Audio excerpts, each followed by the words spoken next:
Bonjour tout le monde. Est-ce que ça va? Bonjour. Alors j'étais en train de faire un truc en même temps, j'espérais avoir le temps de finir et je pense que j'ai fait une bêtise. J'ai fait une bêtise ou pas? Non, c'est bon. J'avais peur d'avoir mis la musique sur la vidéo que je suis en train de publier sur les réseaux sociaux. Je finis ça. Regarde, parce que je me suis dit, je vais faire une petite vidéo à 18h. Comment allez-vous? Je me suis dit que j'allais faire un petit live parce que quitte à être à l'Assemblée pour voter la loi spéciale et quitte à se faire exploser la tête par cette lumière, je m'étais pas rendu compte qu'elle était si forte. Et ben je me suis dit on va faire un petit live avec vous. Voilà, avant de partir en vacances. Parce que là, cette fois-ci, normalement, on est en vacances. Pour une durée indéterminée. Enfin, c'est des vacances pas très vacances parce qu'on va avoir des textes à la rentrée, on va avoir des textes, c'est l'horreur. Je vous jure, c'est l'horreur. C'est comme si c'était Marine Le Pen déjà au pouvoir. Tu vois? Tu vas où en vacances? Je vais à... Bah, franchement, ça va pas être glamour. Je vais chez mes parents. J'ai la question sur TikTok. Tu vas où en vacances? Je vais chez mes parents. Enfin, chez mon père en l'occurrence. À Châteauroux. Voilà. Et je vais une semaine pour les fêtes. Châteauroux, c'est au milieu de la France pour ceux qui ne connaissent pas. Et après, je reviens en région parisienne. Et je ne sais pas si je vais vraiment prendre beaucoup des vacances, mais voilà, je vais quand même me reposer un peu. J'ai notamment envie de beaucoup jouer à un jeu vidéo que j'ai téléchargé là et dont on m'a dit le plus grand bien, qui est un vieux jeu, mais j'ai déjà commencé à y jouer et j'aimerais bien l'explorer en détail. Antoine, est-il vrai que chez toi, tu as un buste de Robespierre? Alors, c'est pas chez moi, c'est là. Voilà. Il est là. C'est un cadeau de mon équipe. Ça fait pas la mise au point, hein, mais je vous assure, c'est Maximilien Robespierre, c'est écrit dessus. Oui, Maximilien Robespierre, regardez comme il est beau. Magnifique. Vous prenez des stagiaires de 3e à l'Assemblée? Oui, tout à fait. Tout à fait. Alors, attendez, je publie la vidéo. Story, non. Réel, oui. Suivant. Hop. Je vais mettre bonne fête. Ah, punaise. Là, tu vois à quel point je suis un boomer. Heureusement que c'est Alexandre qui fait les vidéos maintenant parce que j'y arrive plus. Bonne fête. Bonne fête. Ah, faut mettre un accent circonflexe, les gens. Bonne fête à vous. Hop, terminé. Toc. Vous aurez vu la publication en direct de la vidéo. Alex, il va m'engueuler. Il va dire qu'est-ce que t'as fait? C'est hideux. C'est moche. Ça me fait rire d'avance. Hop, toc, toc, collé. Hop. C'est une vidéo pour dire joyeuse fête. Et inscrivez-vous sur les listes électorales parce qu'il va y avoir les élections municipales l'année prochaine. Alors attends. Qu'est-ce que j'ai mis sur le truc? J'ai mis on compte sur vous en 2026. On compte sur vous en 2026. Paf, point d'exclamation. Ok. Modifie la couverture parce que là on n'est pas très beau. Bon, comment vous allez? Qu'est-ce que vous faites pour les vacances? LFI est une honte. Oh là là, zut. Non, coup dur. Coup dur. Pourquoi? J'aimerais bien savoir pourquoi, moi. Ça m'attriste beaucoup d'être une honte alors que je pensais avoir rien fait pour ça. Je trouve que c'est dommage. Grille de profil, hop. Terminé. Toc. Partager. Allez, let's go. Fais pas genre, vous aimez Noël alors que vous détestez les traditions françaises. Ah! Alors là, je suis trop content. Alors là, c'est Evan Whitehorse. Evan Whitehorse, qui m'avait dit LFI est une honte. Et il me dit, ou elle me dit d'ailleurs, j'en sais rien, faites pas genre que vous aimez Noël alors que vous détestez les traditions françaises. Alors,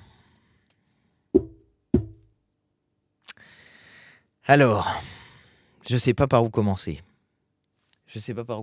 Bon, il y a un peu l'idée que la France insoumise, on n'aime pas Noël. Je sais pas pourquoi. Alors oui, c'est vrai que c'est quand même à un moment donné, il faut qu'on soit capable de s'auto-questionner, tu vois. Genre, on fait une fête dans laquelle on achète énormément de trucs. C'est un peu, en fait, Noël tel que c'est aujourd'hui, c'est vraiment devenu une fête capitaliste en réalité. C'est-à-dire, bon, bah voilà, on dépense beaucoup d'argent, enfin, on dépense l'argent qu'on a et on essaye de faire des cadeaux. Mais en même temps, capitalisme, mais en même temps, c'est pour faire des cadeaux aux autres, tu vois. C'est d'un côté, il y a le côté consumérisme du capitaliste, de l'autre, il y a le côté, bon, bah, c'est dans une logique de générosité. D'ailleurs, nous, on essaye, nous les insoumis, on fait des collectes de jouets. Tiens, merde, j'ai oublié de publier la photo. On fait des collectes de jouets, on fait des distributions de jouets. J'en faisais une en Essonne avec les jeunes insoumis il n'y a pas très très longtemps. Donc vous voyez, nous, on est dans l'idée de parler de cette logique de partage dans ce moment-là. Mais c'est devenu quand même globalement une fête très commerciale, très capitaliste. Noël, à la base, c'est une fête religieuse. On est d'accord, c'est pour célébrer la naissance de Jésus-Christ. Et enfin, d'ailleurs, il y a doute pour savoir si c'est bien le 25 décembre. J'ai vu d'ailleurs que ceux qui sont censés respecter les traditions, comme Monsieur Odoul, a publié une photo d'une crèche qu'il a faite, mais il savait pas. On met pas le Jésus dans la crèche avant le 25 décembre quand on respecte les traditions. Et par ailleurs, je voulais pas trop charger la mule, mais normalement on met pas les rois mages non plus, parce que les rois mages ils arrivent après, tu vois, dans la tradition. Mais enfin, donc normalement c'est une fête religieuse, c'est vrai, Noël, et c'est devenu en même temps une fête pas que religieuse, c'est devenu une fête, on va pas dire laïque, parce que c'est quand même associé à la religion, mais c'est une fête, vous savez, il y a des gens qui sont pas chrétiens, qui sont athées ou musulmans ou juifs, et qui fêtent par ailleurs dans la religion musulmane, Jésus est un prophète aussi, donc potentiellement on peut aussi célébrer sa naissance. Mais enfin, c'est une fête dans laquelle aujourd'hui, voilà, bah voilà, Gismundus, il a trouvé la bonne logique. C'est une fête populaire. C'est vrai, c'est devenu une fête populaire. On aime bien, on fait des cadeaux, tout le monde y participe. C'est plus vraiment une question de religion pour beaucoup de gens. Ça l'est pour encore un certain nombre de personnes. Euh, Quand on est comme moi d'une famille plutôt de tradition chrétienne, et ben quand j'étais petit, chez ma grand-mère, il y avait la crèche. Est-ce que moi je mets la crèche aujourd'hui? Non. Est-ce que je mets un sapin de Noël chez moi? Oui. Voilà. Donc, d'une certaine manière, eh bien, ça dépend des gens. Et je vais vous dire les choses comme ça. Il y a des insoumis qui aiment bien Noël, il y a des insoumis qui aiment pas Noël. Et en fait, on est comme les autres familles politiques. C'est-à-dire que dans toutes les familles politiques, vous avez des gens qui aiment bien Noël, vous avez des gens qui aiment pas Noël. Et c'est pas la couleur politique qui fait qu'on apprécie ou qu'on n'apprécie pas la fête. Moi, ce que j'aime bien dans Noël, c'est que c'est une période de l'année déjà où on est en vacances. Donc ça, c'est pas mal. Petit 1. Et petit 2, ce que j'aime bien, c'est qu'il y a dans ce moment de l'année une sorte d'esprit où certaines personnes sont plus tournées vers les autres que d'habitude. C'est-à-dire, on pense davantage au fait que quand on fait des cadeaux, en fait, quand on se met à faire des cadeaux pour sa famille, qu'on dépense son argent pour les autres, et ben, parfois on va être un petit peu plus généreux et on va élargir la liste de ceux auxquels on fait des cadeaux sans forcément avoir prévu initialement de leur faire des cadeaux. Moi, c'est ce que j'aime bien dans cette période-là de l'année. Donc ça dépend des gens. Voilà, il y a des gens qui aiment bien, il y a des gens qui aiment pas. Pourquoi? Alors attendez, je suis désolé. Et les gens de Twitch, je suis désolé parce que j'ai des questions sur TikTok. Et moi, j'aime bien, comme vous savez, j'aime bien répondre aux gens qui sont d'extrême droite et qui ont des a priori sur nous qui sont intéressants. Alors, pourquoi LFI crache sur la France, la police? Déjà, c'est pas très français. Crache sur la France, la police, faut mettre des virgules ou faire des trucs, tu vois, parce que sinon ça marche pas. Donc arrêtez de cracher sur l'orthographe quand même, ça, c'est pas sympa. Pourquoi LFI crache sur la France, la police, alors que Thomas Porte demande une protection policière? Mhm, mhm. Alors, est-ce que LFI crache sur la police? La réponse est non. LFI critique les pratiques policières qui sont par ailleurs punies par la loi. C'est-à-dire, par exemple, tuer quelqu'un, c'est c'est pas autorisé. En cas de légitime défense, faire usage de son arme, c'est possible. En cas de refus d'obtempérer, par exemple, là, il y a un flou sur la loi, c'est-à-dire qu'il y a une loi qui s'appelle la loi Cazeneuve, qui a été faite, je crois, en 2013, si je ne dis pas de bêtises, quand Bernard Cazeneuve était ministre de l'Intérieur, il me semble que c'est 2013, mais il faudrait vérifier les dates, qui a augmenté fortement le nombre de tirs lors de refus d'obtempérer, et avant, on traitait les choses différemment. Bon, ça, c'est un exemple. Par exemple, voilà, il y a quelqu'un, il y a Kmeu, qui dit interdire le LBD et rétablir la police de proximité, c'est-à-dire notre programme, égale cracher sur la police, avec un petit smiley moqueur. Bah oui, vous avez raison de vous moquer, parce que en réalité, nous, notre programme pour la police, c'est un programme qui propose par exemple de remettre de l'argent dans la police judiciaire, c'est-à-dire la police d'enquête, parce qu'il faut savoir que depuis que vous avez des gens de droite au pouvoir, c'est-à-dire depuis longtemps, puisque je ne sais pas si on peut vraiment considérer que le gouvernement de François Hollande était un gouvernement de gauche, mais depuis que vous avez l'idéologie RN au pouvoir au ministère de l'Intérieur, ils ont fait que des bêtises. Alors vous avez comme ça une baisse du nombre de postes dans la police judiciaire, ce qui provoque directement des effets, puisque vous avez une baisse du taux de résolution des enquêtes, notamment par exemple sur les homicides. Donc aujourd'hui, quand vous faites tuer, si quelqu'un se fait tuer que vous connaissez, il y a moins de possibilités que la police retrouve le coupable, le criminel, que c'était le cas avant. Avant, on avait un taux, je crois, de résolution des enquêtes en termes d'homicide, je crois qu'il était de 82%, si je ne dis pas de bêtises. C'est-à-dire, dans 82% des cas, on retrouvait votre agresseur, votre meurtrier. Aujourd'hui, on est tombé à 66%, si je ne dis pas de bêtises. Mais en tout cas, c'est une baisse considérable. Et c'est vrai, pas que dans les homicides, c'est vrai dans un certain nombre d'autres configurations. Pourquoi est-ce que on en est arrivé là? Eh ben, c'est pas très compliqué. Vous avez des gens qui, petit à petit, vous ont dit que ce qu'il fallait, c'était mettre du bleu dans les rues. C'est leur expression, littéralement, ils disent ça, mettre du bleu dans les rues. Alors, en quoi ça consiste? Ça consiste à essayer d'avoir plein de policiers dans la rue. Donc, de fait, vous l'avez peut-être constaté, il y a une augmentation de la présence policière dans les rues. Pas sûr que ça rassure tout le monde, mais enfin bon. L'augmentation de la présence policière dans les rues au détriment de la présence policière dans les bureaux et du travail d'enquête de police judiciaire. Et ça, eh bien, ça a des effets très directs, puisqu'on va essayer de faire davantage du flagrant délit ou d'essayer de dissuader par la présence policière un certain nombre d'actes délictuels ou criminels. Bon, admettons, je suis pas sûr que ça fonctionne. Enfin, en fait, je suis même sûr que ça fonctionne pas.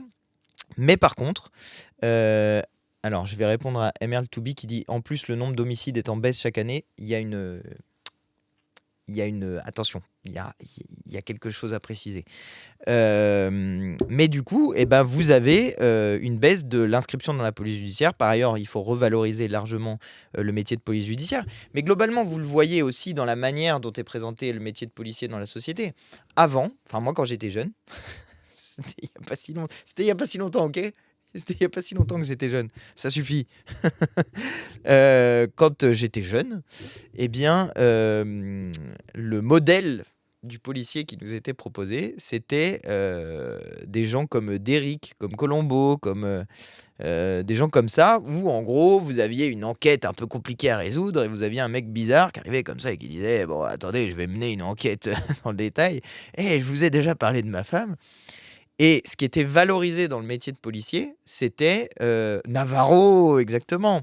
Mais ce qui était valorisé dans le métier de policier, c'était voilà quelqu'un qui a un gros cerveau, qui a un problème sur la table, qui a un problème compliqué, et qui arrive à régler un problème compliqué en utilisant la force de son esprit, et parce qu'il est plus malin que les autres, il arrive à déjouer le crime. Voilà, c'était ça le modèle du policier, c'est-à-dire typiquement le travail d'enquêteur, de police judiciaire.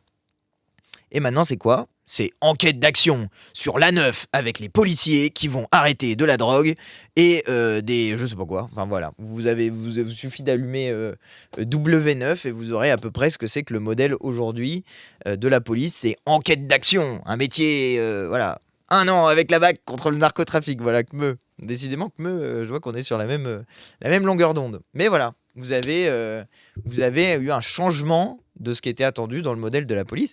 Je vous le dis de manière un peu pour que ça évoque des choses chez vous qui sont connues. Mais ça, ça joue beaucoup. Donc, pour répondre à votre question, même si maintenant j'ai l'impression que le chat TikTok est bloqué, j'en suis fortement désolé.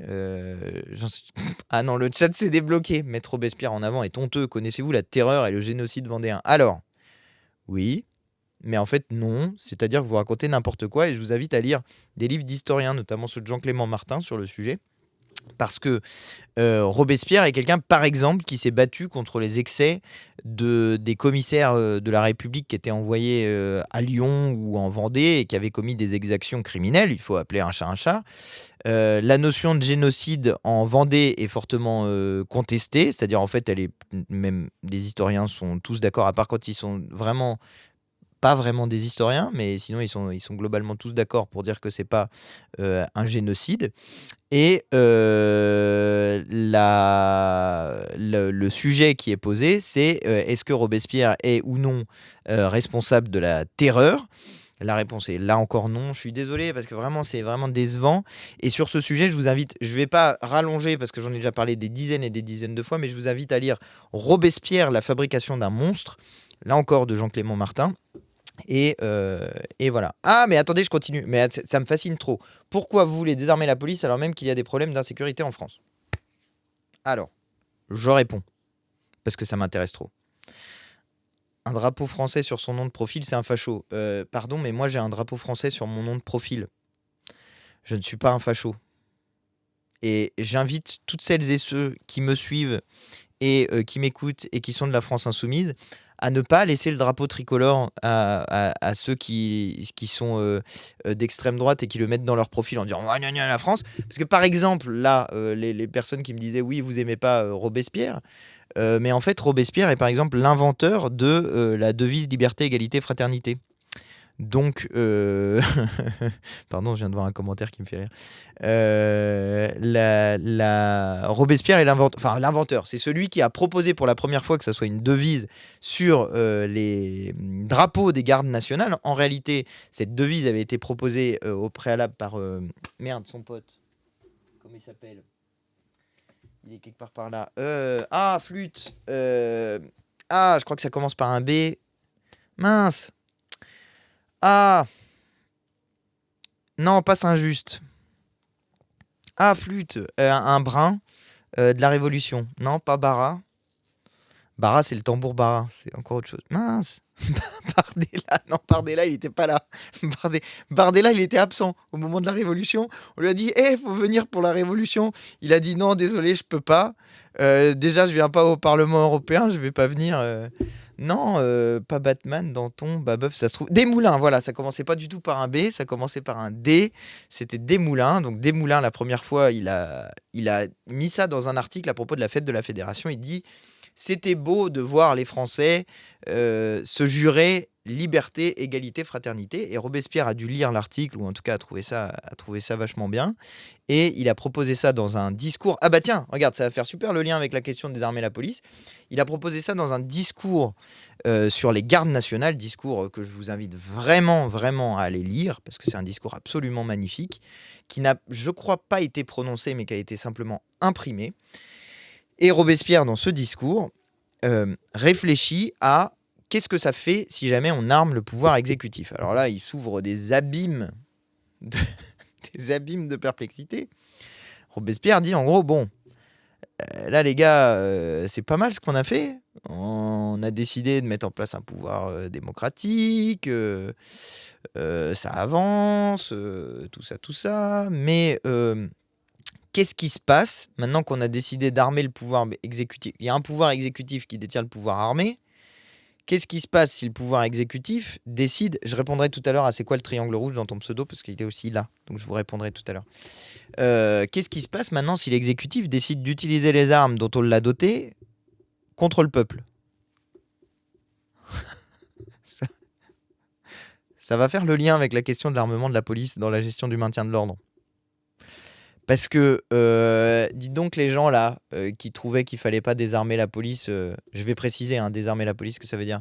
Vous étiez content de la manière dont a été gérées les révoltes paysannes là, récemment là? Les révoltes paysannes, vous avez trouvé ça bien qu'on envoie la police, tirer des lacrymos, taper sur les gens, envoyer des lacrymos sur les vaches et tout ça? Vous avez trouvé que c'était vachement bien ça comme activité policière? Parce que moi j'ai trouvé que c'était pas bien et pas normal en fait qu'on envoie la police contre les agriculteurs. Mais je sais pas, peut-être que vous avez un problème, enfin, peut-être que quand c'est des agriculteurs, vous vous rendez compte du fait que c'est pas normal que la police soit armée dans la gestion du maintien de l'ordre. Je réponds donc pour faire le lien entre les deux. Maximilien Robespierre fait un discours magnifique sur les gardes nationales en disant bon, vu qu'on a armé le pouvoir exécutif, c'est chaud, il faut armer le peuple. Ok. Parce qu'il faut que le peuple soit capable de se défendre contre le pouvoir exécutif, et donc il faut des gardes nationales. Et on met en place les gardes nationales, et c'est là qu'il propose un régime d'organisation des gardes nationales, avec notamment le fait qu'elles porteront sur leur poitrine la devise liberté au peuple français, liberté, égalité, fraternité. Je crois que c'est ça qu'il propose.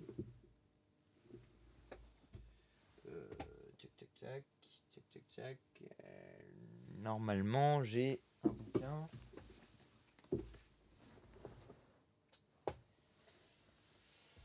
Bah, j'ai quelque part un bouquin de discours de Robespierre qui sont vachement bien, mais enfin bon. Ça s'appelle Pour le bonheur et pour la liberté. Je vous invite vraiment à l'acheter si vous ne l'avez pas. C'est un super article. Bon, donc voilà ce que dit Maximilien Robespierre. Alors, il y en a peut-être qui vont se dire c'est une bonne idée, mais moi je trouve que c'est une mauvaise idée. Et ben voilà, ça y est, Antoine Léaumont qui n'est pas d'accord avec Maximilien Robespierre. C'était jamais arrivé jusqu'à présent, c'est pas vrai. C'est pas vrai. Ça m'arrive assez fréquemment en réalité. Mais bon, comme il se fait beaucoup taper dessus, vous voyez, je prends la partie, défense de Robespierre. Et nous, on a plutôt une logique différente. On dit, bah non, en fait, le problème, c'est il faut pas armer le peuple. Nous, ce qu'on veut, c'est qu'il y ait le moins d'armes possible en circulation. D'ailleurs, on a un programme qui propose notamment la lutte contre le trafic d'armes. Notre première étape de la lutte contre la criminalité organisée, c'est la lutte contre le trafic d'armes et contre les armes en circulation qui sont des armes illégales ou légales. Mais en tout cas, ce qu'il faut, c'est faire baisser le nombre d'armes qui sont en circulation. Mais du coup, plutôt que d'armer le peuple, notre logique, c'est plutôt désarmer le pouvoir exécutif lorsqu'il est dans des missions de, je mets des guillemets, maintien de l'ordre. Pourquoi je mets des guillemets? Parce que quel ordre? Ça veut dire quoi l'ordre? Est-ce que c'est un ordre consenti? Est-ce que c'est un ordre démocratique? Est-ce que c'est un ordre qui est débattu collectivement? Ou bien est-ce que c'est un ordre qui est imposé par les possédants contre le peuple? Parce que là, en l'occurrence, c'est ce qui est en train de se passer. Alors, à l'heure actuelle, il y a un ordre qui est imposé par la force, et notamment quand il y a par exemple une réforme des retraites, boum, on s'en prend plein la tête dès lors qu'on n'est pas d'accord avec la réforme des retraites. C'est ce que permet une police armée. C'est la répression. Et normalement, dans une démocratie... Vous voyez, par exemple, quand vous voyez des trucs genre... nani nana, en Russie, la police de Poutine réprime violemment les manifestations. Ça vous choque? Ou quand vous voyez dans d'autres pays qui sont qualifiés de dictature que la police réprime les manifestations, ça vous choque.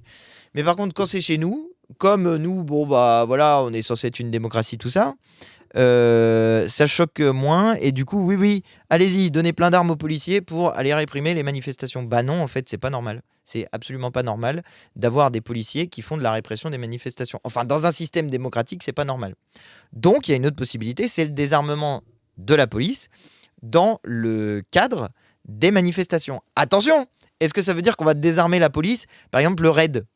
Est-ce que ça veut dire qu'on va demander aux policiers, quand ils font des interventions contre des terroristes ou contre des trafiquants de drogue qui sont par exemple armés de Kalachnikov, est-ce que ça veut dire qu'on va leur demander d'y aller avec des fleurs et des pistolets à bouchon et demander, s'il vous plaît, les trafiquants et les terroristes, veuillez déposer vos armes afin de nous éviter de recourir à nos fleurs contre vous? Bah non, évidemment que non. En fait, c'est que c'est pas le même métier. Le maintien de l'ordre la gestion des manifestations, je préfère appeler ça comme ça, et la lutte antiterroriste ou la lutte contre le trafic de drogue, c'est pas les mêmes métiers. Donc il y a des situations dans lesquelles ça pose pas de problème que les gens soient armés pour être en capacité de se défendre si jamais ils se font tirer dessus. Mais il y a d'autres situations où normalement les policiers sont pas censés se défendre contre des gens qui manifestent. Il y a un problème. Alors vous allez me dire, Oui, d'accord, mais il y a des Black Blocs. Et les Black Blocs, ils caillassent la police et ils caillassent les trucs. Et donc, il faut bien que les policiers soient capables de se défendre contre les Black Blocs. Ah, mais moi, je vous ai pas dit qu'il fallait pas que les policiers puissent avoir des casques et des boucliers et des mesures des mécanismes de protection pour éviter que justement, s'il y a des projectiles, ils soient blessés à cause de ces projectiles. Mais ce qu'on constate, et en tout cas, nous, c'est notre stratégie qu'on appelle de baisse de la conflictualité, eh ben, on constate que plus on arme les policiers, plus on met les policiers derrière des boucliers, plus on augmente d'un côté le dispositif policier, plus en face, les gens se disent bon, bah, le seul moyen de se faire entendre, c'est d'être violent, et donc de monter en violence vis-à-vis des policiers. Ben.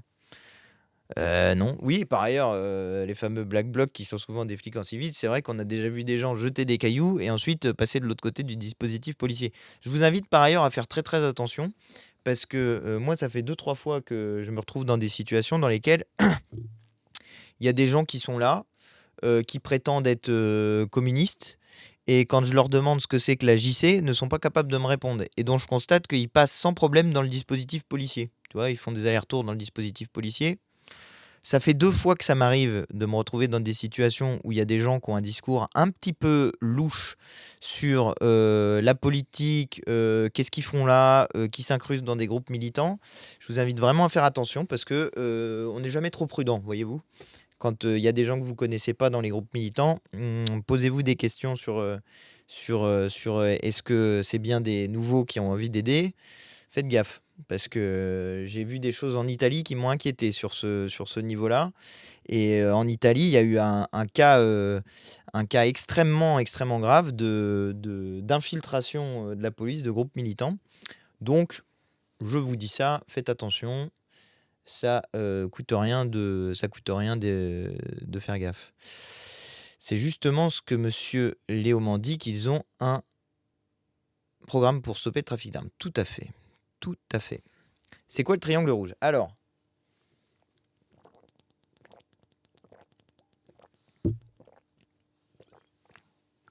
Hello, c'est génial. Dans 20 ou 30 ans, il n'y en aura plus. N'oubliez pas de suivre la chaîne si vous ne l'avez pas encore fait, parce que quand même, c'est un live de Noël. Donc, ça fait plaisir de suivre la chaîne. Pourquoi l'abonné de CNews derrière toi? Ah, un journaliste ne révèle pas ses sources. Mais j'ai trouvé que ça serait bien dans la déco. Non, c'est pas mal, non? Hein, c'est un genre de petite moquerie. Je l'ai mis à côté de la grenade justement de désencerclement pour que on voit bien quelle est la filiation entre les deux. Et juste à côté, il y a Je vomis les transphobes. Je me suis dit que ça mettrait tu vois, un grenade de désencerclement, bonnet de CNews, un petit machin de la CGT, Je vomis les transphobes, et juste à droite Robespierre. C'est l'affrontement de deux mondes. Il y a vraiment deux France qui là qui cherchent leur voie, et on espère que c'est la nôtre qui va gagner. Mais voilà. Mais comment on chope une bonnette CNews? Je vous le dirai pas. Je ne vous le dirai pas. Je ne révélerai pas ce secret. C'est quoi le triangle rouge? Ça, c'est une question intéressante. Je fais comme Carla Bruni. Pouc. C'est quoi le triangle rouge dans mon pseudo? C'est aussi le triangle rouge que je porte ici, qui est un symbole assez multiple en réalité.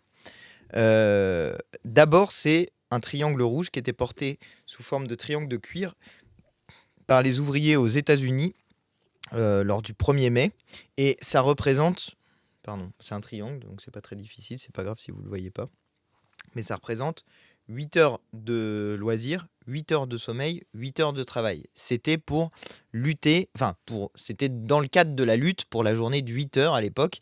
C'était ça l'enjeu. Tiens, d'ailleurs, je vais vous montrer un truc, une image que je trouve absolument magnifique. Navigue. Donc là, comme d'hab, ça marche pas. Mais c'est pas grave, je vais faire marcher les trucs. Je vais faire marcher les trucs. Moi, je suis comme ça. Je fais marcher les trucs. Alors, attends. Affiche. Journée de 8 heures. CGT. Pof. Et là, est-ce que je vais réussir? Non. La réponse est non. Ça ne marche pas. Ça ne marche pas. Alors attends, j'ai pas fini. J'ai pas dit mon dernier mot. J'ai pas dit mon dernier mot. Je vais supprimer le navigateur. Est-ce que si je fais ça... Oh non, ça marche pas. Bon, alors, j'ai dit mon dernier mot pour l'instant. Ok, on supprime le navigateur. Source, on rajoute un navigateur. Capture de fenêtre. Ajouter une source. Ajouter plutôt une autre source. On va appeler ça navigateur. Ajouter une source. Toc. Pof. Oula! On a disparu derrière une affiche de la CGT. Transformer et tirer à la taille de l'écran. Voili voilou. Et on va le passer derrière. Non. Oui. Yes. Ok. Pff, oh non, c'est pas pratique. C'est pas pratique parce que vous voyez pas bien. Est-ce que je peux pas la télécharger? Enregistrer l'image? Voilà. Hop là. Non, je voulais pas faire ça. Je voulais faire ça et je voulais faire ça. Hop. Voilà. J'adore cette affiche de la CGT. Enfin, c'est une vieille affiche de la CGT. Alors attends, faut que je diminue la taille du bidule. Parce que sinon, vous le voyez pas en entier. Toc. Je vais vous faire un commentaire d'image. T'as vu ça? On dirait qu'on est en cours de géo, on est en cours d'histoire G de 4e. Cours d'histoire G de 4e. Alors, c'est une image qui représente la lutte des classes. Parce que si vous voyez bien, donc il y a écrit Union des syndicats ouvriers de la Seine. Ouvrier, employé, le principe en est voté, mais seule ton action, 3 petits points. Ensuite, il faut regarder dans la montre, enfin dans le bas du 8, appliquera les 8 heures. Ok? Appliquera les 8 heures. Et donc, vous avez d'un côté, vous avez les patrons à droite qui tirent pour essayer d'augmenter le temps de travail. Et de l'autre, les salariés qui tirent de l'autre côté pour essayer de baisser le temps de travail. J'adore cette affiche. Donc, du coup, le triangle rouge égale la journée de 8 heures. Ok. Et 2, c'est le symbole qui a été mis par les nazis dans les camps de concentration sur les déportés communistes. Et c'est donc devenu aussi un symbole de lutte contre l'extrême droite parce que je trouve que c'est un beau symbole et vous pouvez le mettre dans votre pseudo. Vous pouvez mettre le drapeau français et le triangle rouge et puis comme ça, voilà. C'est super. Ah, attends, parce qu'il y a quelqu'un qui me dit que j'évite les questions. Donc j'adore vraiment. Dites-moi quelles questions j'ai évitées. Je me ferai un plaisir d'y répondre car je n'évite aucune question. Mais n'hésitez pas à me dire. LGK, il esquive les questions. C'était Pierre BZRD. Bazardard. Pierre Bazar. Qui me demandait pourquoi j'évite les questions. Sinon, Antoine et Oman, un commentaire sur ce passage de Cohen et Legrand sur la commission d'enquête. Je suis désolé, mais je suis au regret de vous dire que je n'ai pas vu leur intervention. Donc, je suis pas capable de vous répondre. On t'aime, Antoine. Bah voilà, ça c'est sympa. On t'aime, Antoine. Merci, insulte bien. Sur TikTok. Tu voudrais prendre la place de... Tu voudrais prendre la place de Mélenchon un jour. Alors non. Je ne souhaite à personne de prendre la place de Mélenchon. Parce que tu te prends des jets de pierre toute la journée, tu vois. Tu te fais insulter toute la journée. Toute la journée, tu te fais traiter d'islamiste, d'islamo-gauchiste, d'antisémite, de quoi d'autre encore, de complice du terrorisme, qu'est-ce qu'il y a d'autre encore, d'amis des dictateurs, d'ennemis de la liberté de la presse, enfin bon, la totale, quoi. Tu te fais insulter toute la journée. Et faut, en plus de ça, rester bon pied, bon oeil, tu vois, faut rester sympathique. Parce que sinon, si jamais t'as le malheur, une fois de temps en temps, de dire bon, c'est bon, ça suffit, arrêtez de me saouler, et ben là, on dit en plus que t'es agressif et méchant. mais donc, franchement, quand on a la chance d'avoir un Jean-Luc Mélenchon, faut le garder. Franchement, gardons Jean-Luc Mélenchon à la place où il est. Et franchement, je trouve que c'est notre meilleur candidat. Pourquoi? Alors attends, ça y est, Pierre Berzaded m'a dit quelle était la question. Pierre Bazar, du coup, m'a dit quelle était la question centrale à laquelle je n'avais pas répondu. Pourquoi tu dis Joyeux Noël alors que quand Eric Ciotti la tweet, tu critiques, tu penses que le bord joue un rôle? Alors, Eric Ciotti, il a tweeté Joyeux Noël et moi j'ai répondu. Je pense que vous confondez avec Joyeuse Pâques.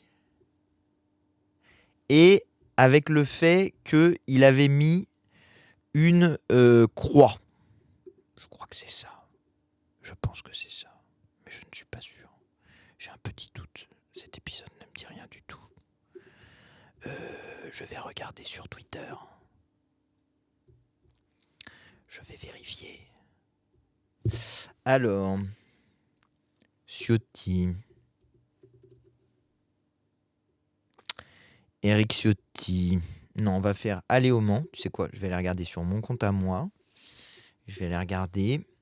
On va mettre from 2 points aller au Mans. Ciotti. Alors, recherche avancée. Tous ces mots. Attends, faut que je sache qu'est-ce que c'est le compte de Ciotti. Bon, ça me saoule. Ça dure trop longtemps. Donc voilà, moi mon principal problème avec Ciotti, c'est pas qu'il dise Joyeux Noël, c'est qu'il soit jamais à l'Assemblée nationale et qu'il parle des autres en disant que c'est des assistés. Mais mon rêve d'avoir une vidéo de 30 minutes d'ASMR wokiste. Ciotti, en vrai, franchement, tout le monde s'en fiche d'Eric Ciotti. Je veux dire, il est jamais là. Noël n'est pas religieux pour vous. Il fallait être là au début du live. Je vous invite à podcaster le début du live parce que j'ai déjà parlé de Noël. Je vous ai dit que Noël, c'était à la fois une fête religieuse, en même temps une fête qui était devenue populaire, pas vraiment laïque, mais en même temps une fête plutôt capitaliste aujourd'hui. Enfin bref, je vous invite à regarder le début du direct. J'ai répondu à toutes vos questions sur Noël. Et c'est vrai, il y a les Saturnales romaines aussi. C'est vrai. Alors en vrai, à la base de la base, c'est plutôt une fête païenne qui a été récupérée par la religion chrétienne, mais ça a été la grande force de la religion chrétienne. Hein. Vous pouvez prendre ça dans le sens dans lequel vous voulez, mais la force de la religion chrétienne, et en particulier de l'Église catholique, ça a été d'être pas trop bête sur les fêtes traditionnelles et les fêtes populaires et les fêtes païennes, et de les récupérer. Par exemple, les feux de la Saint-Jean. Vous pouvez vous dire ah là là bah oui formidable les feux de la Saint-Jean c'est la religion. Ben ouais bah vous irez regarder historiquement c'était quoi les feux de la Saint-Jean et puis on en reparle. Mais pareil Noël et pareil un certain nombre de fêtes religieuses. À votre avis pourquoi il y a le lapin de Pâques etc. Qu'est-ce que ça vient foutre dans qui vient foutre le lapin et les œufs en chocolat par rapport à la Bible? Enfin je sais pas. Allez regarder dans l'histoire. Mais il faut creuser un petit peu. Il faut être capable d'interroger sa propre histoire. Vous savez, moi, ce que je trouve déplorable dans la manière dont les gens de droite et d'extrême droite, valorisent les traditions, je ne sais pas si on peut dire ça comme ça, en tout cas parlent de l'histoire, des traditions, machin, etc., c'est que vous les figez. C'est-à-dire, vous considérez que les traditions sont ce que vous pensez, vous, de ce que sont les traditions, comme si elles avaient toujours été comme ça. C'est une phrase un peu compliquée, je vais la refaire dans un sens qui soit moins compliqué. Vous avez tendance à vous dire, on fait comme ça parce qu'on a toujours fait comme ça, alors qu'en fait, on a pas du tout toujours fait comme ça. Genre vraiment, littéralement, vous arrêtez à un moment donné de l'histoire, vous figez l'histoire, vous figez les choses, et vous dites que ça a toujours été comme ça. Pour moi, le plus fascinant, c'est le drapeau tricolore. Il y a une forme de fétichisation, de fétichisation du drapeau tricolore qui ne renvoie à rien du tout. C'est-à-dire, bon, vaguement, vous dites Napoléon, parfois, je sais pas, je sais d'ailleurs même pas si vous vous dites autre chose que Napoléon, mais enfin, je sais pas trop, mais en tout cas, il y a pas de réflexion sur le fait que c'est un symbole qui a été contesté, c'est un symbole qui naît à la Révolution française. Par exemple, le truc que je trouve le plus crétin, c'est les gens qui mettent un drapeau tricolore et une fleur de lys côte à côte. Vraiment, alors ça, c'est le summum de n'importe quoi. Vous essayez de faire un syncrétisme entre deux trucs qui sont absolument incompatibles, mais continuez comme ça et faites-vous l'illusion que c'est possible. Mais c'est un drapeau qui naît de la Révolution française, qui naît contre la monarchie, contre l'ancien régime, contre les traditions séculaires, même un petit peu contre l'Église en partie. En tout cas, c'est un drapeau qui naît d'une révolution. Ce drapeau, Napoléon a l'intelligence de ne pas le rejeter. Donc, il se dit, tiens, malin, on va récupérer le drapeau tricolore. En fait, on va continuer. Napoléon, officiellement, il est censé être empereur de la République française. T'imagines le titre? Empereur de la République, c'est quand même le truc n'importe quoi. Mais enfin bon, Napoléon et moi, j'étais très... je viens de la droite, moi. Donc j'étais plutôt quelqu'un qui regardait Napoléon. Quand t'es de droite, ne pas aimer Napoléon, c'est bizarre. Donc comme tous les gens de droite, je regardais Napoléon avec intérêt. Sauf que ensuite... la vie m'a emmené notamment dans les Outre-mer. Vous irez parler de Napoléon dans les Outre-mer. Je vous invite à aller parler d'aller parler de Napoléon à nos compatriotes de la Réunion, de la Martinique, de la Guadeloupe, de la Guyane. Je vous invite à aller parler de quelqu'un qui a rétabli l'esclavage en disant « Oh, c'est pas grave, à l'époque, on faisait comme ça ». Il faut vraiment être blanc pour dire ce genre de choses, tu vois. C'est vraiment un truc, c'est vraiment un truc de personnes qui ne se posent pas de questions sur le fait que... sur ce qu'est l'esclavage, sur la déportation de centaines de milliers, de millions de personnes et la torture. Enfin, la question de l'esclavage dans notre pays, c'est une question qui est totalement invisibilisée. Mais il serait temps à un moment donné qu'on soit capable d'interroger cette histoire-là. Et que quand il y a des gens comme Maximilien Robespierre qui se sont battus pour l'abolition de l'esclavage, qui ont mis en place une constitution qui refusait l'esclavage, qui ont effectivement aboli, d'ailleurs c'est un jacobin qui en Haïti, qui s'appelle Sontonax, qui fait le premier décret d'abolition de l'esclavage. Mais attendez, il faut pas tirer la lumière que sur Sontonax, parce que la vérité c'est que c'est les personnes qui étaient placées en esclavage qui se sont libérées par elles-mêmes, et que Sontonax a reconnu un état de fait, c'est-à-dire que les gens s'étaient déjà libérés. Et Sontonax fait le décret d'abolition de l'esclavage, il le publie en français et en créole pour que tout le monde puisse bien savoir que l'esclavage est aboli. Donc vous voyez, cette histoire-là, elle est invisibilisée. Vous irez regarder la bataille de Vertières, ceux qui aiment Napoléon. Allez regarder ce que c'est que la bataille de Vertières, défaite de Napoléon Bonaparte dont on ne parle jamais. Alors il n'y était pas lui-même, il avait envoyé son général, je ne sais plus comment, un horrible type qui avait placé les gens, enfin qui avait fait une répression terrible contre les gens qui se rebellaient contre l'esclavage. Mais Napoléon, c'est ça. C'est ça pour à l'extérieur de la France, Napoléon c'est considéré comme un type qui a mis à bas la République, terminé la Révolution, rétabli l'esclavage que la Révolution avait aboli et qui a fait la guerre à l'ensemble de l'Europe. Et par ailleurs, pour un certain nombre de Français, c'est aussi quelqu'un qui a envoyé des dizaines et des centaines de milliers de Français à la mort par ces guerres de conquête. Donc, vous êtes dans une version figée. Donc, je disais, Napoléon a l'intelligence de récupérer le drapeau. Ensuite, il y a des crétins comme Charles X et... comment il s'appelle l'autre, Louis XVIII, qui décide de remettre le drapeau blanc, parce que quand même, on a rétabli la monarchie, et donc ils ne voulaient pas avoir le même drapeau que la Révolution avec Bonaparte, donc du coup, ils mettent le drapeau blanc, qui par ailleurs n'était pas le drapeau de la monarchie avant. Bref, tout ça est assez drôle au final, parce que les gens prétendent rétablir les traditions tout en ne rétablissant pas les traditions. Tout ça est très intéressant. Mais donc... et d'ailleurs, je vous invite à aller regarder la vidéo de Yann Toucourt sur le drapeau tricolore. Elle est vraiment géniale parce que moi, j'ai encore une fois appris des choses. Et voilà. Attends, je réponds juste vite fait. Pourquoi LFI n'a pas fait d'hommage à Lola? Je vous invite à aller regarder mon compte Twitter sur ce sujet-là.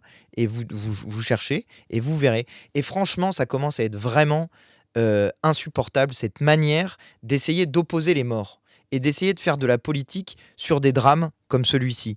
Il y en a ras-le-bol que les gens d'extrême droite viennent présenter des personnes qui sont des victimes d'assassinats, de viols, d'agressions, uniquement en fonction de qui est l'agresseur. D'accord? Moi, je suis solidaire de toutes les personnes qui sont victimes d'agressions, que ce soit des agressions sexuelles, que ce soit des agressions physiques, ou que ce soit, dans le pire des cas, quand c'est des meurtres, solidaire des familles et des proches des victimes. Mais franchement, c'est insupportable. Insupportable de présenter comme ça des gens qui se font tuer pour essayer d'en faire des cas politiques et d'essayer vraiment de se comporter comme des charognards, je le dis comme je le pense.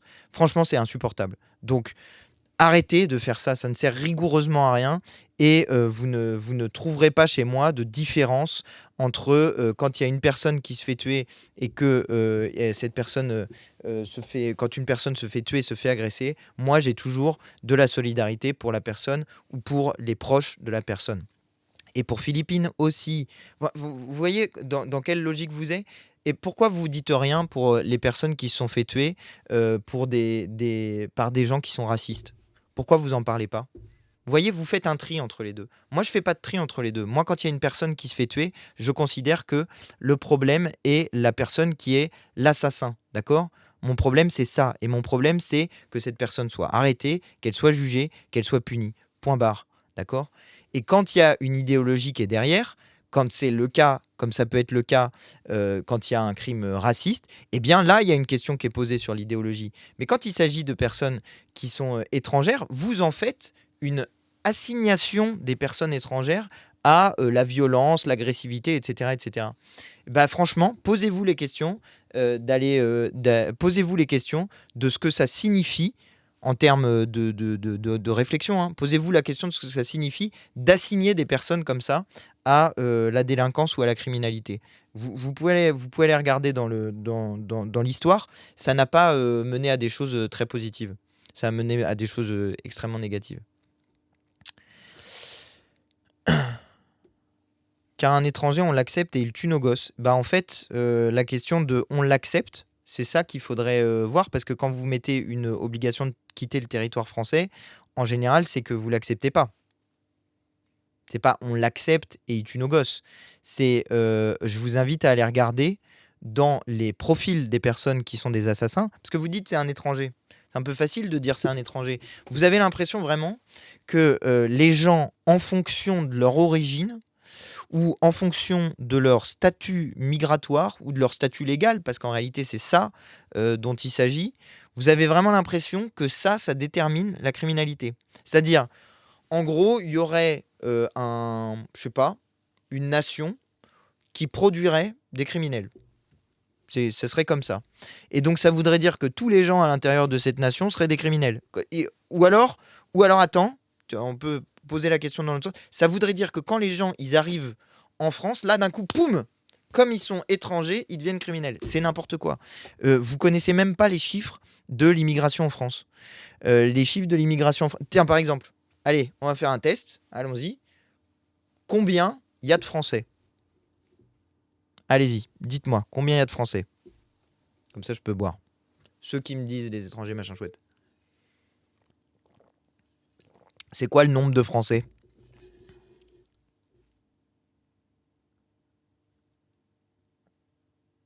Donnez les chiffres là. Combien il y a de Français? Allez-y, allez-y. C'est quoi un Français? Il y a un troll. C'est quoi un Français? C'est quelqu'un qui a une carte d'identité française.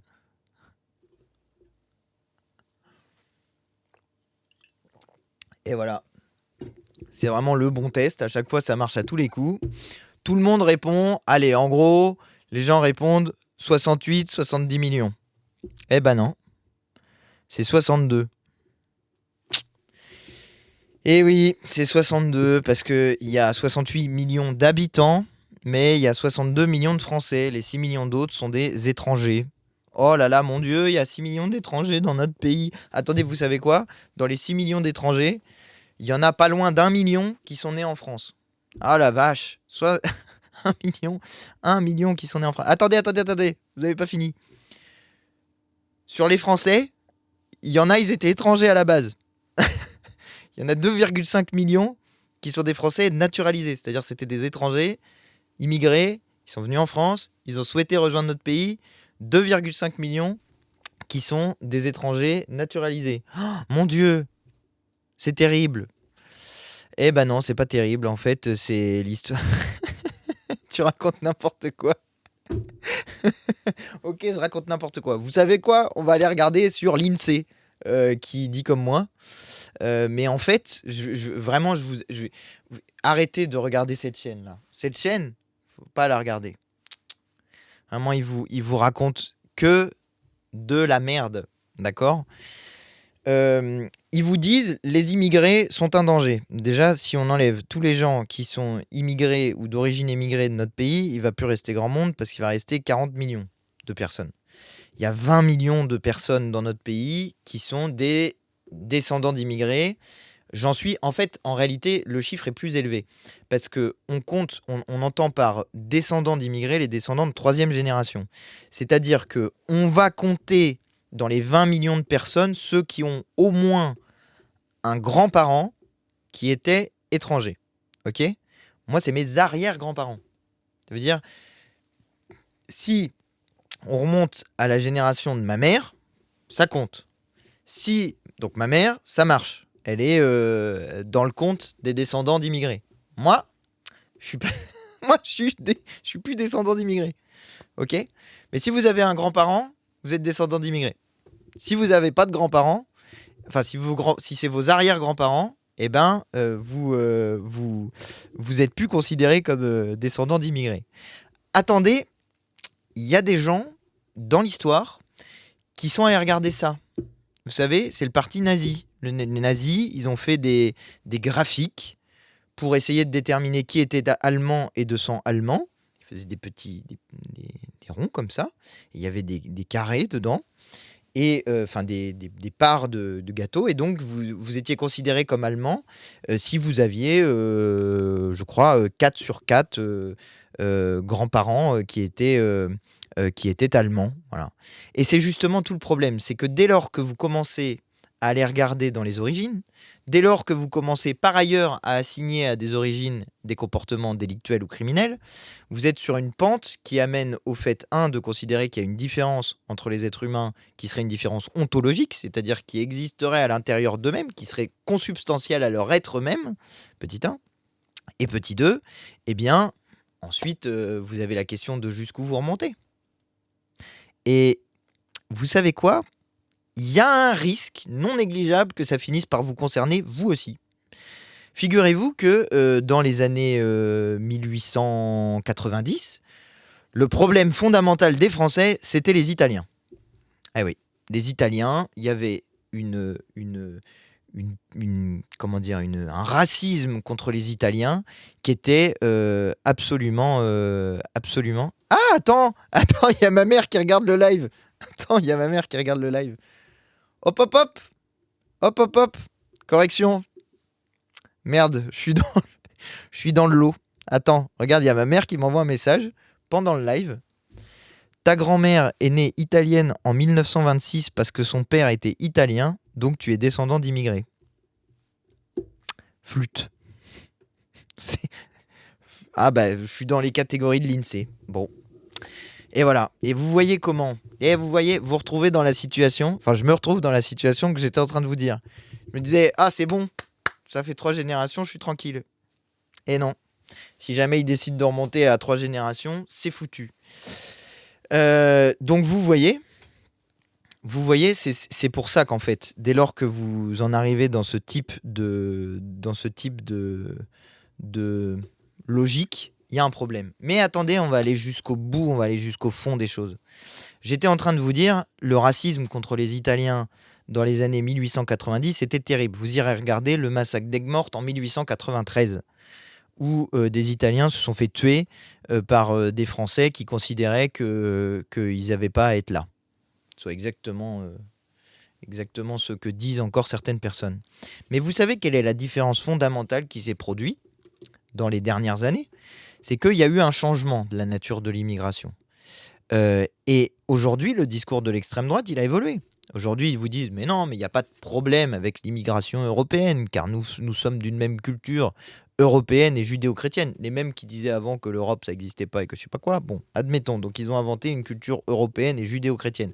Par ailleurs, euh, judéo-chrétien, je vous invite là encore à aller regarder dans l'histoire de la chrétienté, comment les juifs étaient traités dans la chrétienté.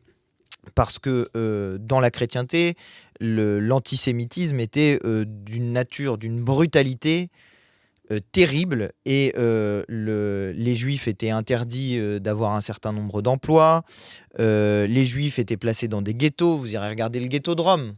Hein, allez regarder l'histoire du ghetto de Rome. Je vous invite vraiment à creuser dans notre histoire, à jamais considérer comme acquise des idées ou comme acquis des propos qu'on vous tient en vous disant bah voilà la culture judéo-chrétienne et européenne. Bah, allez regarder ce que c'est que la culture judéo-chrétienne et européenne et comment les chrétiens ont traité les juifs pendant des siècles et des siècles. C'est pas reluisant, hein, l'antisémitisme de l'Église catholique et de la chrétienté. Vous irez regarder. Ceci étant dit, donc, dans les années 1990, le problème fondamental de l'extrême droite, c'était les Italiens, les Belges, ensuite c'est devenu les Espagnols, mais voilà. Et la première loi que prend Vichy, le premier truc que fait Pétain quand il arrive au pouvoir, c'est une loi de dénaturalisation. C'est odieux.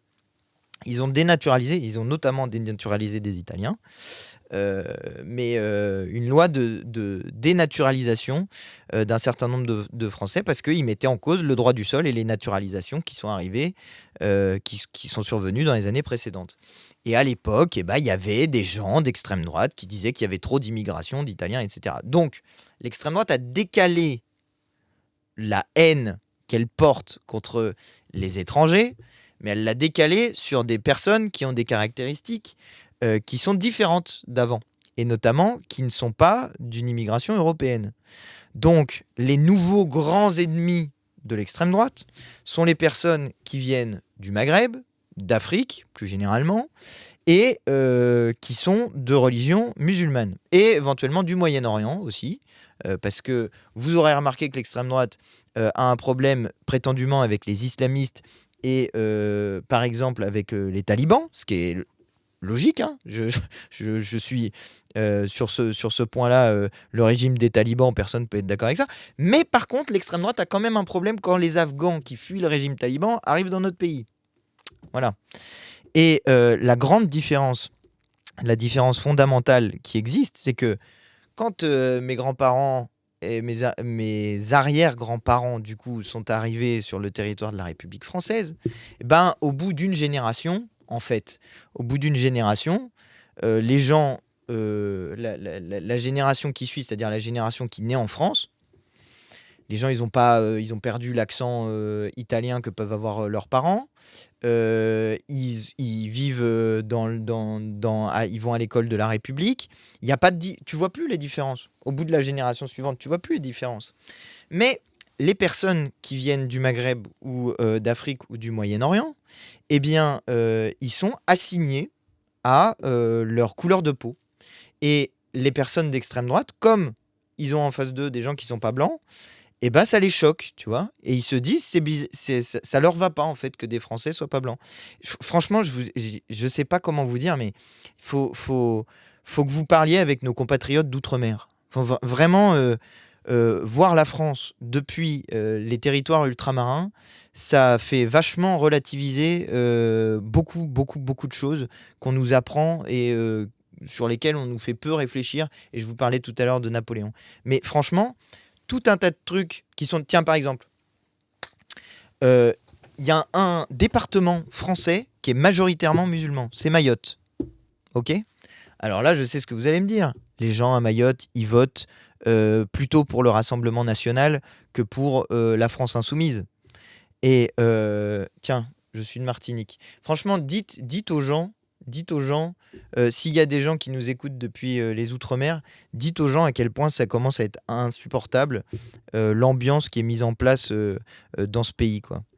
Mais à Mayotte, le Rassemblement national porte un discours qui est un discours où ils mettent en cause l'immigration, Donc à Mayotte, il y a beaucoup de gens qui se disent...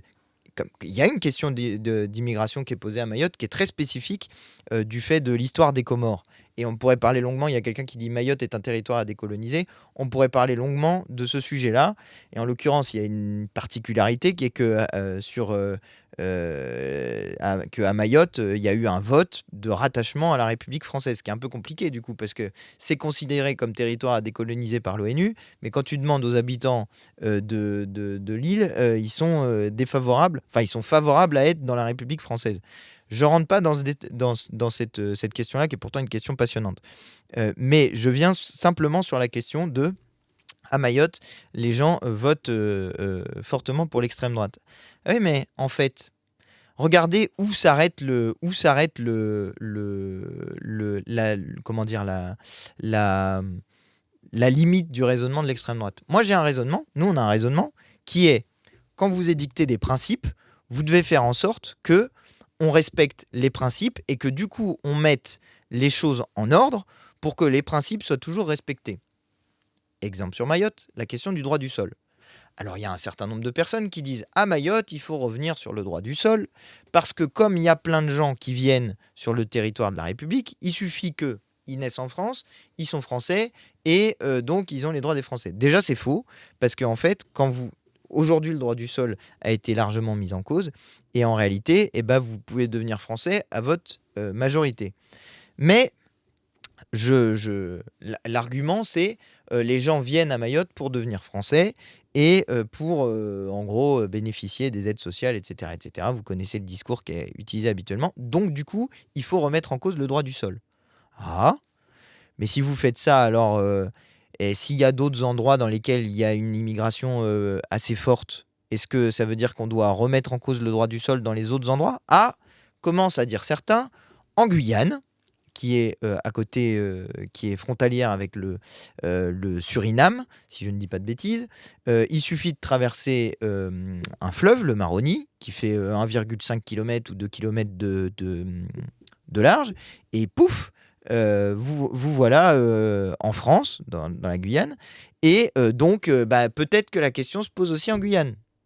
Ah, et donc une fois que vous avez fait la Guyane, pouf, pouf, pouf, pouf, pouf, petit à petit, vous pouvez revenir sur des comment dire, d'exception en exception, et finalement, l'exception que vous avez faite est devenue la règle. Et voilà comment vous avez mis en cause le droit du sol en partant d'un exemple pour le mettre en cause sur le territoire de la République tout entière. Et voilà comment vous supprimez ce qui fait l'identité même de Français, à savoir que en France, ça va pas plaire aux gens qui pensent que être français, c'est des trucs qui se passent ici. C'est plutôt des trucs, c'est dommage, j'ai pas ma carte électorale. Mais en France, être français, depuis qu'on a inventé la nation, c'est-à-dire depuis la Révolution française, qu'on a inventé d'ailleurs notre drapeau, notre devise, la Marseillaise et tout ce qui fonde notre identité, enfin notre identité nationale actuelle, en tout cas. Peut-être qu'à un moment donné, on en changera, mais en tout cas, pour l'instant, on en est là. C'est que être français, c'était être citoyen, et qu'il n'y avait pas de différence entre la citoyenneté et la nationalité. En fait, en réalité, la nationalité n'existait pas, c'était la citoyenneté qui existait, et c'est logique, puisque la citoyenneté est ce qui définit notre égalité, puisque au jour du vote, une personne égale une voix, et précisément, l'un des grands enjeux de la Révolution française, c'était que le suffrage soit universel, même s'il était masculin, et ça c'est un des grands problèmes de la Révolution et un des grands angles morts d'une partie des révolutionnaires, mais pas de tous, et moi je répète que je me place du côté des révolutionnaires qui défendaient le droit de vote féminin, c'est l'un des grands enjeux de la Révolution française, de savoir si le suffrage va être censitaire ou s'il va être universel, je mets des guillemets parce que masculin. Eux disaient universel, c'est pour ça que je dis ça, mais il faut bien entendre suffrage masculin. Mais je reviens au sujet que j'avais commencé à évoquer. Mayotte. Ils ont dit quoi, le Rassemblement national, sur la déterritorialisation des titres de séjour? Ah bah oui, parce qu'attendez. À Mayotte, ils ont décidé de faire une autre exception. Parce que du coup, ils font une exception au droit du sol, pour essayer de dire, d'une certaine manière, ils essayent de dire, il faut que les gens restent à distance de Mayotte, et on ne veut pas les gens chez nous, donc on les met à distance de Mayotte. Mais par contre, du coup, ils ont mis en place une autre exception. C'est qu'une fois que les gens sont à Mayotte, une fois qu'ils ont un titre de séjour, eh bien, le titre de séjour est territorialisé. C'est le seul endroit de France où ça existe. C'est-à-dire que votre titre de séjour ne vous permet que de rester à Mayotte. Tchouk, vous êtes bloqué à Mayotte. Vous êtes légal parce que vous avez un titre de séjour. Vous êtes bloqué parce que votre titre de séjour est territorialisé.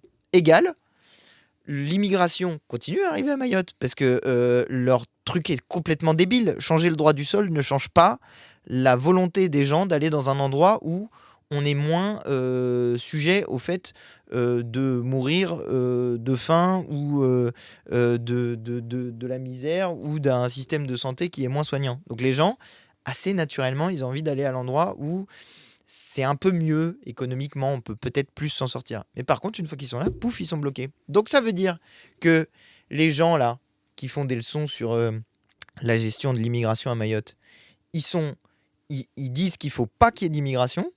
Ils prennent aucune mesure de partage, d'essayer de faire en sorte d'être dans des logiques d'éviter qu'il y ait un tel écart entre les Comores et Mayotte. Ça les intéresse pas. Ils veulent juste empêcher les gens et si possible couler des bateaux. Enfin bon bref, des politiques ultra violentes. Mais par contre, Mayotte doit se débrouiller avec ses immigrés. Voilà. Ils restent là-bas. Si jamais ils arrivent à passer, ils restent là-bas et on ne touche plus à rien.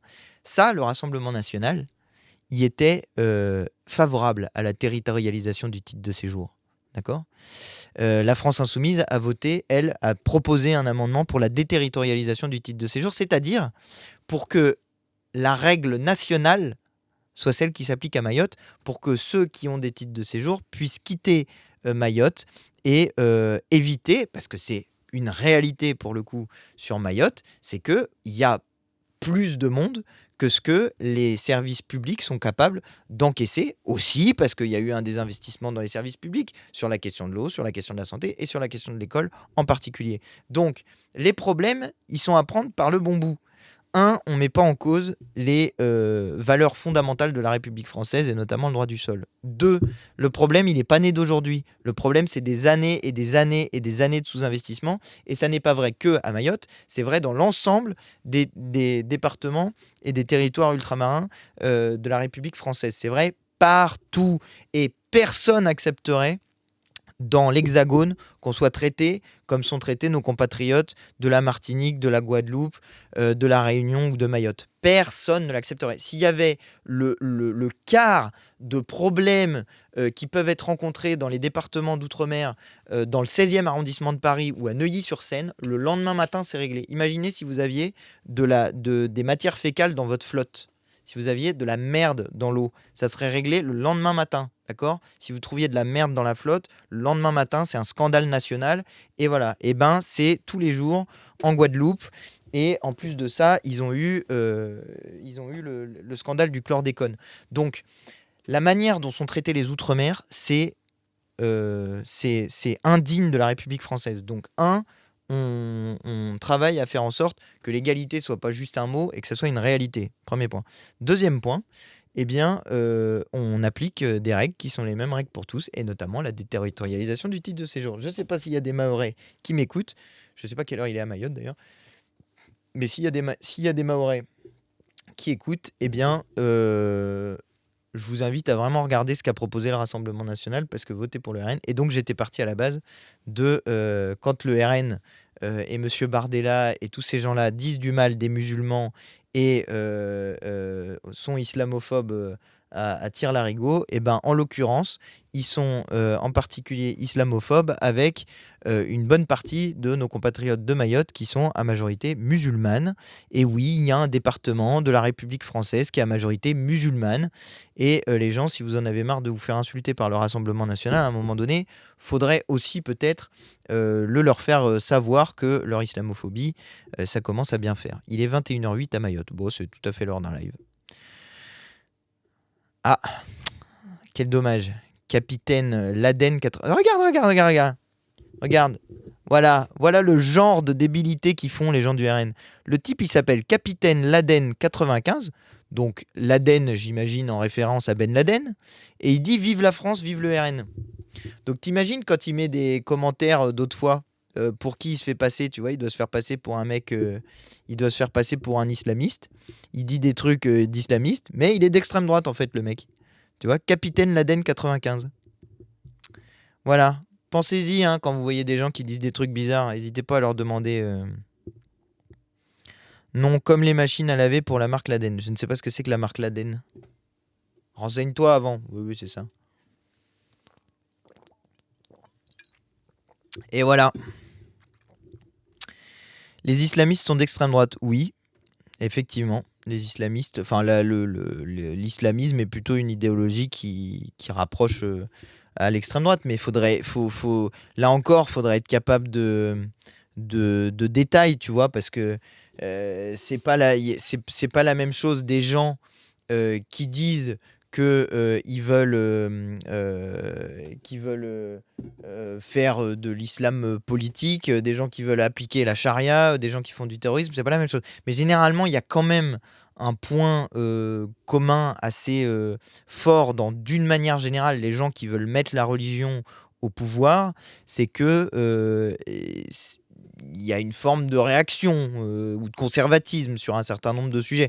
Tiens, un des trucs qui m'a toujours fasciné, c'est comment on peut je l'ai déjà dit ici, hein, mais comment on peut nous accuser d'être woke et islamiste. Va falloir vous mettre d'accord, tu vois, va falloir vous mettre d'accord, faut connecter les neurones à un moment donné. Mais... Bah non, on est en France, liberté d'expression. Bah oui, Capitaine Laden 95, liberté d'expression, regardez. Moi, je suis tout à fait dans la liberté d'expression. Je suis sur ma chaîne, je réponds à tout. Oui, merci Boussa de le dire sur TikTok. La première victime des islamistes, c'est les musulmans eux-mêmes. C'est vrai, la plupart du temps, les attentats terroristes islamistes, ils visent des musulmans. Ouais, non, c'est une réalité. Enfin, je veux dire, si on sort de l'esprit de si on sort de la France, et en l'occurrence, ils peuvent viser de manière très très large, parce qu'il y a des attentats terroristes, comme on a vu à Sydney récemment, qui peuvent viser des communautés spécifiques, et notamment la communauté juive, dans le cas de l'attentat de Sydney. Il faut bien voir quel est l'objectif des terroristes dans ce type de situation. C'est qu'ils s'en prennent à une fête, une fête juive, en se disant qu'ils ciblent la communauté juive d'Australie, mais avec l'objectif que ça terrifie tout le monde, hors d'Australie aussi. Et d'ailleurs, je l'ai dit dans ma vidéo de la semaine là qui vient de s'écouler, mais il faut vraiment avoir de la solidarité avec nos compatriotes juifs, et même plus largement, indépendamment du fait que ce soit nos compatriotes ou pas nos compatriotes, mais avec les juifs dans notre pays, parce qu'ils se sentent légitimement visés par cet attentat qui cible la communauté juive. Donc il faut exprimer de la solidarité. Si vous avez des amis, des proches qui sont juifs, faut leur demander comment ça va, et les entourer de solidarité, parce que c'est très dur en ce moment dans notre pays d'être juif, et en particulier après ce terrible attentat de Sydney. Mais vous savez, de la même manière, en fait, d'une manière générale, nos compatriotes qui sont pas, qui ont une religion qui n'est pas la religion catholique ou chrétienne, eh bien, ils sont victimes d'antisémitisme pour les uns, d'islamophobie pour les autres, et il faut les entourer de solidarité. Faut prendre des nouvelles de vos proches qui qui, qui sont ciblés. Alors, à quand le débat avec Nafo? C'est marrant que vous me posiez cette question-là. Je ne révélerai rien, mais j'ai de nouveau accepté que ce débat ait lieu. J'ai eu une nouvelle proposition, j'ai de nouveau accepté. Et la balle, je veux pas en rajouter et potentiellement mettre en péril le fait que ce débat ait lieu. Mais j'ai de nouveau accepté la possibilité de faire ce débat. On attend sa réponse. Donc, je sais pas, allez lui poser la question à elle, pourquoi elle veut pas débattre avec moi, hein, parce que c'est la deuxième fois, moi, que j'accepte un débat. J'avais accepté sur LCI la première fois, et je vous dis pas où j'ai accepté, Mais en tout cas, j'attends sa réponse de son côté. Enfin, ça passe pas par moi, donc ça passe par d'autres gens. Mais j'attends son... J'attends. Je... Vous savez, moi, je fais pas comme Madame Knafo. Je fais pas des trucs genre où j'essaie de la mettre en porte-à-faux, etc. Moi, j'attends qu'on puisse avoir ce débat. Et je sais qu'il y a des gens, tu vois, il y a des gens qui me disent offre pas de la visibilité à Knafo, faut pas faire ça, ça sert à rien.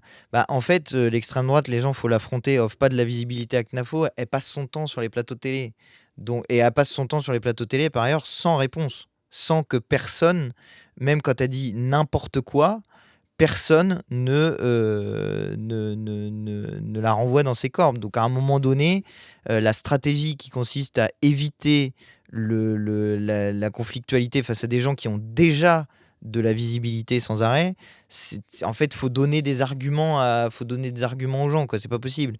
Ce qu'ils racontent sur l'immigration, c'est n'importe quoi. Ce qu'ils racontent sur le budget de l'État, c'est n'importe quoi. Ce qu'ils racontent sur la sécurité, c'est n'importe quoi. Donc au bout d'un moment,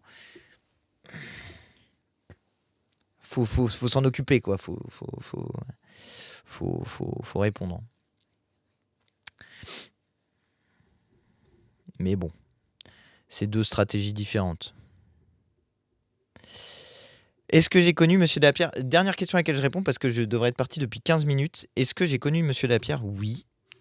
C'est même François Delapierre qui... je pense que je ne serais pas là où je suis aujourd'hui s'il n'y avait pas François Delapierre. Pour ceux qui ne connaissent pas François Delapierre, c'est un camarade qui est décédé il y a maintenant presque 10 ans, ou 10 ans, je crois que c'était la 10e année cette année. Et qui était vraiment le bras droit de Jean-Luc Mélenchon, hein, et qui est un peu mon mentor en politique. Parce que quand j'ai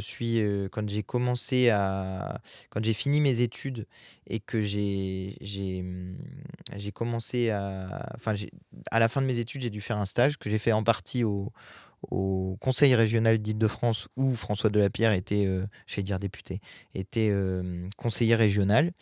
Eh bien, j'ai commencé à travailler avec lui et à ce moment-là, il m'avait repéré comme quelqu'un d'efficace sur la communication numérique. Comme quoi. Et il s'était pas trompé, tu vois. Et donc, bah voilà, c'est comme ça qu'on a commencé à travailler ensemble. Et ma foi, ça a été un grand plaisir. Et si vous allez chercher des vieilles vidéos de François Delapierre, il avait fait une émission de mots croisés une fois. Et il m'avait proposé de venir. Et c'est marrant parce que François, je réponds à la question, il y a quelqu'un qui me dit il était comment Delapierre? C'est marrant parce que de la manière dont certaines personnes le décrivent, il était décrit comme quelqu'un de... Parfois comme quelqu'un de froid, comme quelqu'un de... Ouais, de froid, quoi. Comme il était stratège, c'était quelqu'un qui réfléchissait beaucoup, il était présenté parfois comme quelqu'un de froid. Et c'est totalement faux. Enfin, vraiment, littéralement, c'était vraiment une personne, au contraire, très, très, très, très sympa, drôle d'ailleurs, et vraiment quelqu'un de très affectueux. Et en particulier, je sais pas, avec moi, il a toujours été cool, quoi. Et je sais pas pourquoi, mais on s'est très bien entendu avec François. On avait un peu les mêmes références, le même humour. Et voilà, une belle personne. Et je vais vous laisser sur ces mots, parce que je devais rentrer il y a longtemps maintenant, et donc je pense que je vais en fait rentrer et m'organiser différemment. Je ne sais pas comment je vais faire ce miracle. Bon, allez, hop, où trouve toute cette énergie? Ben justement, je me demande. Alors, est-ce qu'il y a des gens qui font un live en ce moment qui sont bien?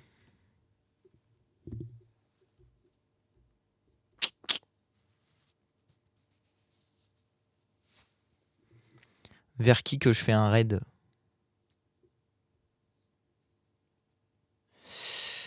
Le Moicast, c'est ça? Le Moicast? Bah justement, j'étais en train de voir. C'est une chaîne que je suis, mais je connais pas. Ils ont l'air de faire de la musique. Allez, on va faire le Moicast. Let's go. Je ne sais pas de quoi ça parle, mais ça m'a l'air d'être de la musique. Stream starting. Je crois que c'est pas encore commencé, mais que ça va commencer. Donc voilà. Lancez le raid. Écoutez, c'est parfait. Ça va vous faire un bon début de live. Eh bien écoutez, bonne fête à vous. Je sais pas quand est-ce que je vous retrouverai. J'ai pris mon matériel de streaming pour les vacances. Enfin, j'ai pas pris tout. J'ai pris un téléphone mon téléphone et puis un petit micro portatif. Voilà. Donc je vous ferai peut-être un live pendant les vacances. Ok. Allez, salut tout le monde. Merci d'avoir suivi. N'oubliez pas de suivre la chaîne avant de partir. Et à peut-être la semaine prochaine.